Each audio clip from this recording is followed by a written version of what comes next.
Welcome to the Informed Pregnancy and Parenting Podcast. I am your host, pregnancy-focused chiropractor, Dr. Elliot Berlin.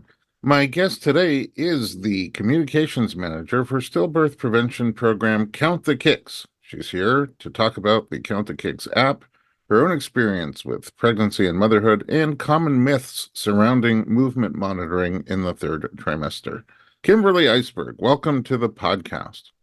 Hello. Thank you so much for having me. I'm excited to be here. I'm so glad that you're here, and I think the topic is really important and relevant for pretty much everyone who listens to our podcast. And I have a lot of questions about it too. So this is going to be an informative episode. Why don't we jump right in from the beginning? Where are you from originally? I am from a small town in northwest Iowa of about 4,000 people called Emmitsburg. Oh, Emmitsburg. What's it near? It's near kind of the Iowa Great Lakes, so you might have heard of Okoboji or Spirit Lake. So it's about 45 minutes from there. Wow, that sounds peaceful. Is it peaceful? Yeah, it was very nice. Small town life. Small town life. And now, as I mentioned at the beginning, you're the communications manager for Count the Kicks. How did you get into that? So I studied journalism in college and always enjoyed, communicating. And after having kids, I just became really passionate about helping to support other parents, to help educate them, kind of share some of the things that I didn't know. So when I found this particular position, it combined my experience in journalism and my interest in maternal health and pregnancy. And so it was just a really great fit. If you came from a town of 4,000 people, what was college like? Well, college was not that different, honestly, because I chose a small college. So Oh, okay. I went from a town of about 4,000 to a college of about 4 to 5,000. So if I stayed in my little, college bubble, it was about the same, fewer variations in age, I guess, but roughly the same amount of people. But it was in the capital city of Iowa. So the city itself was quite a bit bigger. Ah, Iowa's like the home of chiropractic, Yes, so I feel connected. good. You'll have to come visit sometime. I would love to. We lived in Nebraska for a year, so we're in the general neighborhood. Yeah, very close.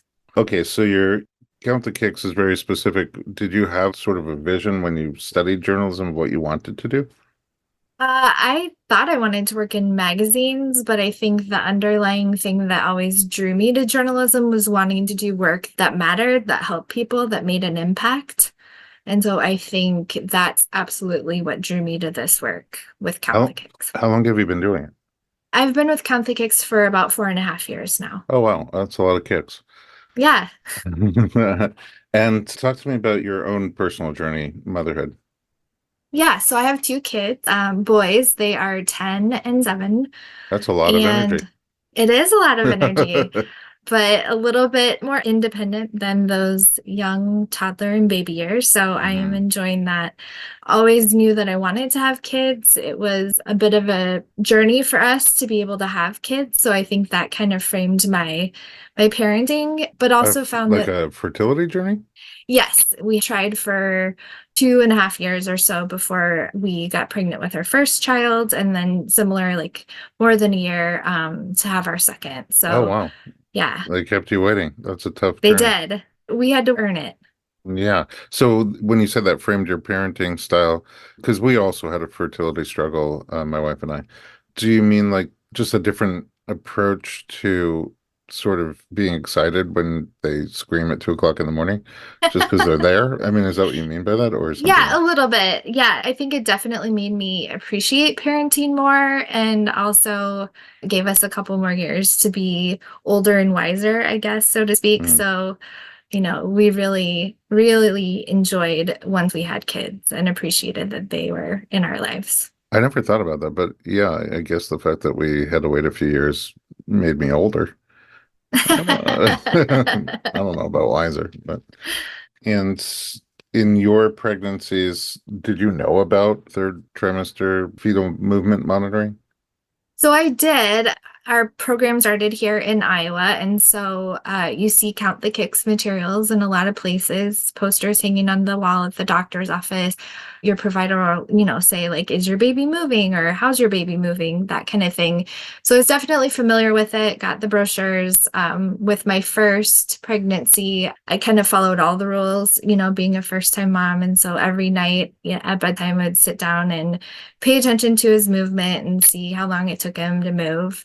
He was always really active. Again, at that bedtime time, when I would lay down to go to sleep, that was when he was just doing somersaults in my belly. And then with my second baby, I think I felt more comfortable, more knowledgeable, and I wasn't quite as dedicated to counting kicks, but I definitely was still aware of his movement patterns and his active times. And he was just a less active baby during pregnancy than my first, but still, lots of movement, just kind of a little more mellow. Well, all this talk about movements and the counting and sort of monitoring what's normal versus abnormal is definitely stirring up a lot of questions. I want to take a quick break, and when we come back, we'll get into the whole idea and what Count the Kicks is and what we can learn from you guys. We'll be right back.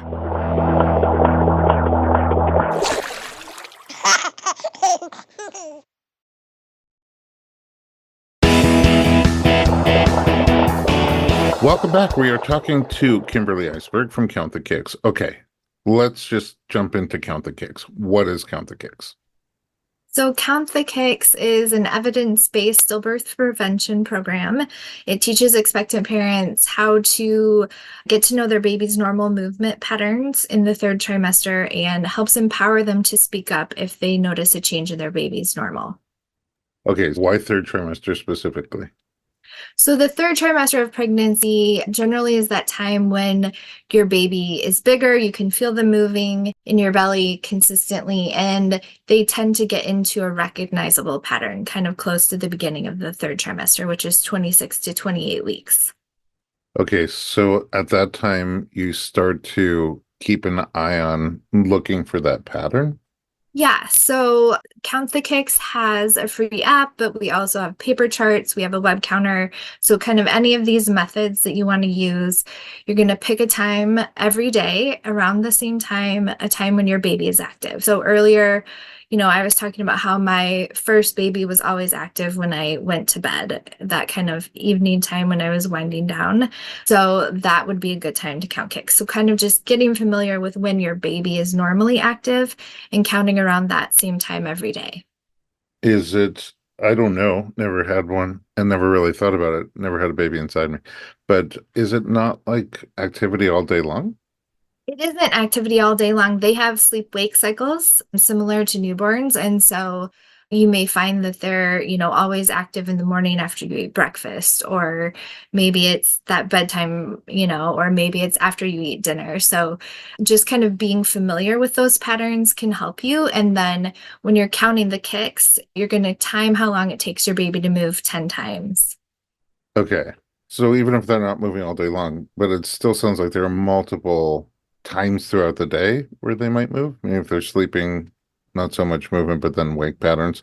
Or you're saying that there's generally a time of day for each baby where that is their active time. There are multiple times a day that a baby would be active in your pregnancy, but with Count the Kicks, it's really just about picking that one time a day to kind of tune in, count how long it takes your baby to move 10 times, pay attention to the strength of that movement.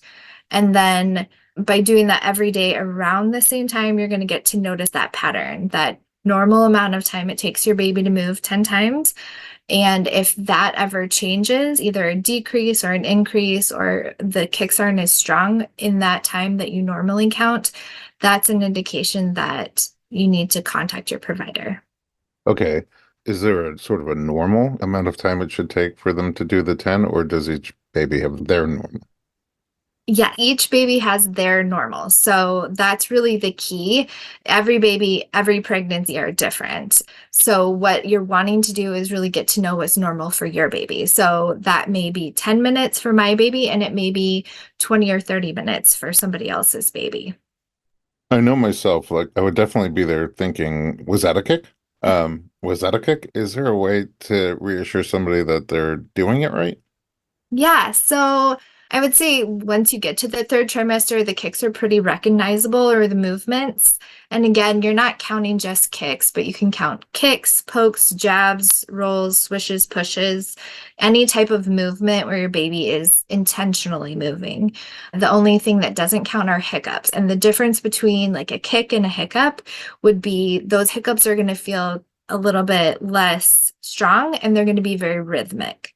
So if you think about when Yeah. you have hiccups, it's a recognizable pattern, Yeah. kind Usually of, pretty close together too. yeah. I can see the TikTok video now. Hick or kick, you decide. Well, this is quite interesting. So I'm going to get into the app shortly because that I think will help a lot of people to have a system for doing it and some tools. But this is really interesting. How did the organization begin Count the Kicks? Yeah, so our organization began in the early 2000s. We were founded by 5 Iowa moms who all lost daughters to stillbirth or infant death in that time frame. Oh, wow. Yeah. And so they were told that stillbirth isn't very common, that it doesn't happen a lot anymore. And they came together, through friends and, connections within the community and, in their grief realized, we've heard that this isn't very common, but it happened to all 5 of us in this short amount of time within, a year or so. And they really wanted to do something to prevent it from happening to other people. Wow. I mean, it's so tragic. And I think that also sometimes, I don't know if I'm that person that when I get kicked hard like that, if I have the strength to pick myself up, to dust myself off, let alone sort of rise up and use my experience to help others not have a similar type of experience. That's really powerful. But still, how do you go about creating a program, finding the information, getting it out to people? Yeah, so these moms started by creating a stillbirth registry here in the state of Iowa so that we could gather more information on what was happening in our state, how often it was happening, why it was happening. And they attended a conference, and at that conference, they saw a presentation on some research in Norway that showed a 30% reduction when moms were educated on paying attention to their baby's movements and getting to know their movement patterns in the third trimester. 30% reduction? 30% reduction. Wow. That's Yeah, tremendous. it is. And they saw that and they said, hey, if they can do that there, we can do it here. So they worked with the Iowa Department of Health and Human Services and a local marketing company, and they created this mom-focused, empowering educational campaign that was focused on stillbirth prevention. Wow. Has there been a way to sort of track its effectiveness here? Yes. So in the state of Iowa, we saw a 32% reduction in the stillbirth rate in the first 10 years of the campaign. Wow. And then have you learned? I mean, it seems like the longer it goes on, the more data you get, the more you can fine tune and learn. Have you been able to learn other things like to further reduce? I mean, you can't save them all. Right, right. Yeah, every stillbirth is not preventable. That is definitely true. But what we have seen is that within that 32% reduction, we saw a 39% reduction among stillbirths in African American families. So, as with many other maternal health and birth outcomes, Black women face an increased risk of experiencing a stillbirth, almost 2 times that of their white counterparts. Hmm. That's a huge number. And so you're saying that in that population, there was a greater decrease in stillbirth when they adhere to the Count the Kicks protocols. Yes. So in the state of Iowa, in the first 5 years of the program, the stillbirth rate among African American women decreased by 39%. Wow. Okay. And then are there other things that you're able to learn over time? It just seems like you must be collecting a lot of data. Yes, we are. And one of the most amazing pieces of data or information that we get is when families reach out to us and they say, your program helped my baby get here safely. So we have heard from more than 130 families since our program began. And these families are in 6 different countries now as well. Meaning they'll count the kicks, notice something is not adding up, and then go get help and realize there's an issue that they can take care of before it's too late. Yes. Wow, that's incredible work. I mean, how will you ever leave this company? I don't know. I don't know if I will. It's hearing these stories from families that say, count the kicks help my baby, count the kicks save my baby. Like those stories are incredible and they make me cry every single time. Yeah. All right. We are going to take another little break. And when we come back, I want to jump into two things with you. Number one, more about how the app works and the other Count the Kicks tools, and also just fine-tuning a little bit more about some of the myths and clearing up fact versus fiction when it comes to monitoring fetal movements. Let's take a little break. We'll be right back.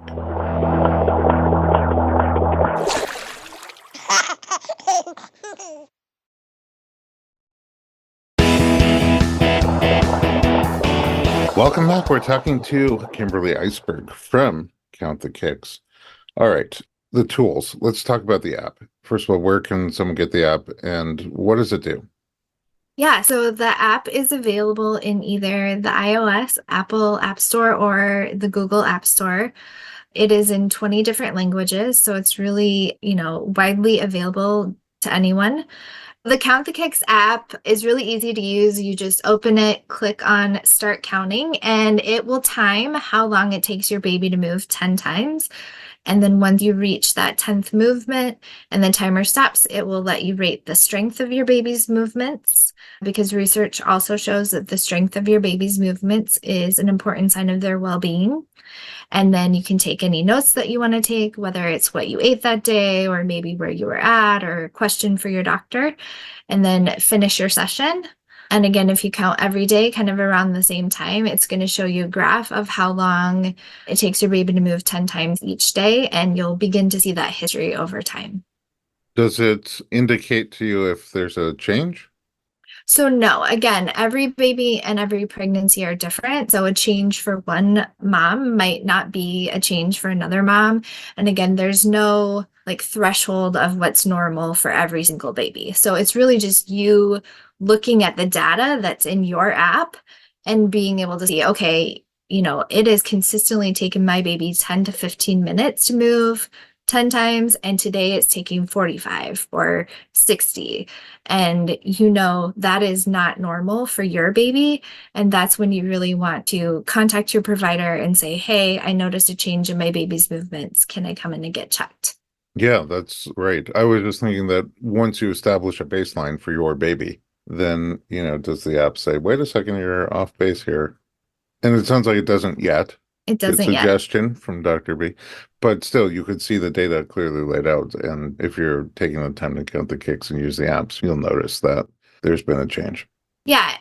I wondered, I mean, I just see patients in my office every day, right? We do a lot of pregnancy all day long. And some people just not really connected at all, like just going about life outside the womb, they're just moving slower, but otherwise nothing's changing. And, strong, fine, healthy, just not all that connected to the baby. And other people that seem so connected, they're like, is that normal? Is that normal? So I just wonder if the app, and it could be different for different people, but does the app make people less anxious or more focused? Yes, Both. absolutely. The app is a great way to bond with your baby. It's really taking that time to slow down, to enjoy your pregnancy, to bond with your baby, to get to know their personality a little bit. It's a great way to involve your partner or your baby's older siblings. And we have actually found that while you might hear that kick counting could increase anxiety, what our app users actually tell us is that 77% of them said it helps to reduce their anxiety about the well-being of their baby. And more than 80% of them said that it helped to increase their feelings of bonding with their baby. Oh, wow. I didn't even think of it from bringing other family members into the bonding process. Yeah. Uh, it's a neat way. So I'm trying to picture like a little toddler with the hand on the belly and, there's a kick. Yeah, Or and that's the great thing about the app too. It's so easy to use. Like when you pull it up, it's got a big teal footprint on the screen in a circle, and you just tap the footprint. So really anybody can do it. That's very cute. All right. So there are some misunderstandings about movement monitoring. Enlighten us. Yes, there are a lot of misconceptions out there. One that I already talked about was that increase in anxiety. I think another one is that if your baby is always active, you don't need to take time to count the kicks. But like I said, what's important is really getting to know what's normal for your baby. Even active babies can experience distress. And so that can sometimes happen quickly, and there may not be other warning signs. So that's the reason that this is important for everyone to do, not just people who are high risk or, people who have a baby that maybe doesn't seem as active. Yeah, right. I think that if you get the sense that there's movement generally, then you feel secure in that, perhaps. But like you're saying, it's going to be hard to notice a change in pattern, a change in nuance, if you're not deliberately monitoring. And then I do hear, and I wonder, like, who would know? Like, as the baby gets bigger in the third trimester, let's say 34 weeks, 36 weeks, and most people's space is running out, there's this vision, this idea that the baby doesn't have much room anymore. So does the movement pattern change? So the movement pattern should not change. The types of movement that you feel may change. You may feel more jabs, more swishes. You're not going to feel maybe those big kicks or rolls that you might have felt earlier in pregnancy. But again, if you're counting around the same time every day, you should take the same amount of time for your baby to move 10 times. And the same, because you're rating it right on a scale of 1 to 5, how strong the Right. movements are. So the movements will still be similar strength. Yes, they should still be similar strengths. So you might not feel a kick, but you might feel a big, nudge or a push. Yeah, and they should still be The similar intensity in is strength. Yeah. roughly the same. Wow. Okay. I guess the concern, I don't know if it goes up or goes down as you get closer to the end. But I guess my question is, do these movements change even a couple of days before labor? Like, is there a time where we would expect to see a change and that's like, oh, that's normal? Or no, always report the change. Always report the change. Your baby should move up to and even during labor. So if you notice that your baby isn't moving or isn't moving as much, that is a red flag and a reason that you should call your provider. Okay. Good to know. I've learned a lot. And I hope that our audience is learning a lot too. I know they are. And it's interesting. You have like a clear passion for the work that you're doing. And who wouldn't? Again, how do you ever leave that company? But you also have some videos, Count the Kicks videos, and other educational materials. I know that some of them are available to Informed Pregnancy listeners through Informed Pregnancy Plus under Count the Kicks. And there's how-to videos, there's powerful stories on there. Where else could people find information or tools from Count the Kicks? Yeah, so we have a website where you can find a lot of information on how to count the kicks. We have printed educational materials that can be ordered for anyone who works with expectant parents, whether providers or community-based organizations. Are those things that you hand out or like posters that you put up?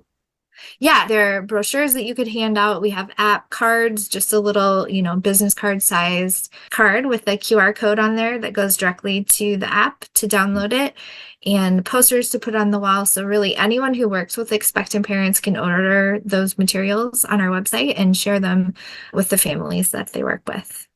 Amazing. I asked all the questions I can think of immediately. Did I leave something out that you want to share? I think just would encourage everyone to learn more and visit us at counttthekicks.org and also follow us on our social media platforms. Are they also at Count the Kicks? Yeah, so we are at Count the Kicks on Instagram, at Facebook, and TikTok. Oh, wow, TikTok. For real. Yeah, yes. Thank you again, Kimberly. Thank you so, so much. This seems like not only one of those topics that it's important to educate ourselves about, but also important to share. Like the more people that know, the more people that learn, the more people that do the self-monitoring, seemingly the more babies will be saved, will realize early enough that there's an issue and be able to intervene. And in all the areas of medicine, to me, we have so many medical marvels in modern medical history, but I think some of the greatest are NICU. And, once we able to get those babies access to the babies, there's so much we can do now to keep them healthy and keep them strong. Yeah, you're absolutely right. And it's really just something that we're working towards making sure that all expectant parents know this, that it is common as taking a prenatal vitamin in pregnancy or taking your baby home in an infant car seat. We want every expectant parent to know that when you get to the third trimester, you count the kicks. Tough but important topic to speak about. Thank you for joining me and for sharing. And we will visit you online at Count the Kicks. And at home, thanks for listening to our podcast. For more pregnancy and parenting information, visit us online at informedpregnancy.com.